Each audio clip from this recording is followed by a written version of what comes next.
Hello, good morning mga Chokoy. Welcome back again to Chokoy channel. So for today's video tayo bibili ng sapatos ng panggamit sa work. So naglakad lang ako dito, no. So chinek ko lang yung sa Google Maps yan. Dumating na ako. Yan, napakaganda, lupit ng store ito. Ang laki. So makita nyo, napakalawak ng store. Kumpleto sa lahat yan. Meron sila ditong cup. Ayan, ang gaganda ng cup. May mga bag din sila.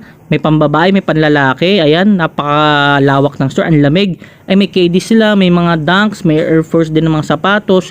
Kung mahilig ka sa pamorma, dito ka na sa mga Air Force ganyan. Sa mga Dunks. Kasi babagay talaga yan pag pamorma lang eh. Meron din naman silang mga pang basketball. Kaya marami kang pagpipilian. Yung mga latest na mga sapatos ng mga NBA superstars like Giannis. Yan. Marami dyan, may Giannis, meron din tayo ditong Lebron, syempre hindi mawawala yan sa mga Nike store, si Lebron talaga, 'di ba? Tapos dito may mga t-shirt din, mga quality talaga yung t-shirt nila, hindi mo sasabihin na